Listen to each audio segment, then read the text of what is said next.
తాగాలి, మనం రెండోసారి తాగాలి. అవి మినపగింజంత నీళ్ళు వేసుకోవాలి, ఎక్కువ వేసుకోకూడదు, ఉన్నాయి కదా అని.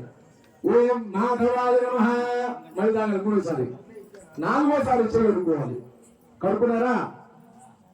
కడుక్కోండి. ఇప్పుడు ఆ గ్లాస్ పక్కన పెట్టండి, పనికిరాదు ఇంకా ఆ గ్లాసు.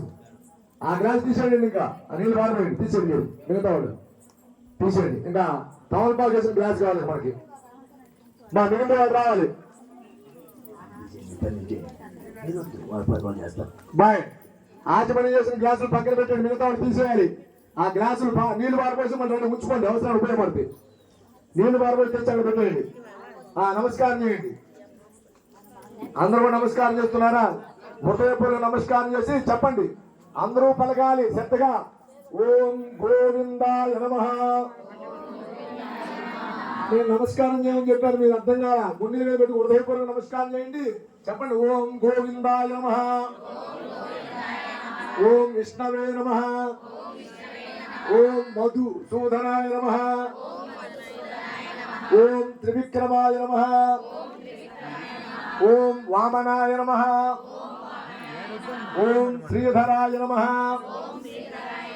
ఓం ఋషికేశాయ నమః, ఓం పద్మనాభాయ నమః. ఉపయోగపడి ఉంటుంది. ఓం దామోదరాయ నమః, ఓం సంకర్షణాయ, వాళ్ళకి ఇవ్వండి, సంకర్షణాయ నమః, ఓం వాసుదేవాయ నమః, ఓం ప్రద్యుమ్నాయ నమః, ఓం అనిరుద్ధాయ నమః, ఓం పురుషోత్తమాయ నమః, ఓం మధోక్షజాయ నమః, ఓం నారసింహాయ నమః, ఓం అచ్యుతాయ నమః, ఓం జనార్దనాయ నమః,